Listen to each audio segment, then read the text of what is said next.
അയാളെപ്പെടുത്തുന്ന കാലമേ ഇത് ഘടികാരം നിലയ്ക്കുന്ന സമയം. കേൾക്കാനൊക്കെ സുഖമുണ്ട്. ഘടികാരം നിലയ്ക്കുന്ന സമയം. ഘടികാരം വീട്ടിൽ നിലയ്ക്കാൻ പാടുണ്ടോ? ഹായ്, നമസ്കാരം. വാസ്തുഗ്രഹത്തിൻ്റെ മറ്റൊരു അധ്യായത്തിലേക്ക് വീണ്ടും സ്വാഗതം. ഈ വീഡിയോ ഒരു മാസ് ഡിമാൻഡിൻ്റെ ഭാഗമായിട്ട് ഞാൻ ചെയ്യുന്നത്. ഒരുപാട് പേരുടെ അടുത്ത് ചോദിച്ചിട്ടുണ്ട് വീട്ടിൽ ക്ലോക്ക് എവിടെ വയ്ക്കാമെന്നുള്ളത്.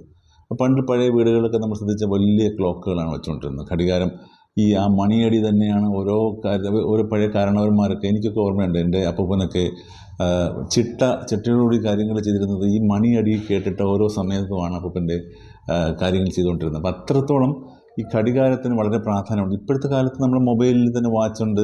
നമ്മുടെ കയ്യിൽ വാച്ച് കെട്ടുന്ന പോരാത്തതുകൊണ്ട് നമ്മൾ മൊബൈലിൽ സമയമുണ്ട്. ഇപ്പോൾ വാച്ച് തന്നെ ടൈമെന്ന് പറയുന്നത് നമ്മളിപ്പോഴും കൂടെ കൊണ്ട് നടക്കുന്നൊരവസ്ഥയാണ്. പക്ഷേ ശരിക്കും ഘടികാരങ്ങൾ വീട്ടിൽ ആവശ്യമാണ്. ഘടികാരങ്ങൾ വീട്ടിൽ വയ്ക്കുന്നത് വാസ്തുപ്രകാരം വളരെ നല്ലതാണ്. അപ്പം അത് എവിടെ വയ്ക്കണം എന്നുള്ളതാണ് ചോദ്യം. അപ്പം നമുക്ക് ഈ ക്ലോക്ക് നമ്മൾ നോർത്ത് വാളിൽ വെച്ച് കഴിഞ്ഞാൽ പൈസ ധാരാളം വീട്ടിലേക്ക് വരുമെന്നും, നമ്മൾ ഈസ്റ്റ് വാളിൽ വെച്ച് കഴിഞ്ഞാൽ നമുക്ക് നല്ല പുരോഗതി ഉണ്ടാകുമെന്നും, വെസ്റ്റ് വാളിൽ വെച്ച് കഴിഞ്ഞാൽ നമുക്ക് നല്ല സ്റ്റെബിലിറ്റി ഉണ്ടാകുമെന്നുമാണ് പറയുന്നത്. പക്ഷെ ഒരു കാരണവശാലും ക്ലോക്ക് സൗത്ത് വാളിൽ വയ്ക്കാൻ പാടില്ല. വീട്ടിൽ ധനനഷ്ടം ഉണ്ടാകും. സൗത്ത് വാളിൽ ക്ലോക്ക് വെച്ച് കഴിഞ്ഞാൽ ധനനഷ്ടമാണ് ഫലം. അതുകൊണ്ടൊരു കാരണവശാലും വയ്ക്കരുത്. ഇനി മറ്റൊരു കാര്യം പ്രത്യേകം ശ്രദ്ധിക്കുക. വീട്ടിൽ ക്ലോക്കുകൾ ഏതെങ്കിലും ബാറ്ററി തീരുകയോ അല്ലെങ്കിൽ നമുക്ക് മാറ്റാൻ മടിയായിട്ട് ക്ലോക്ക് ഇങ്ങനെ നിലച്ചിരിക്കുന്ന അവസ്ഥയുണ്ടെങ്കിൽ എത്രയും വേഗം അത് മാറ്റണം.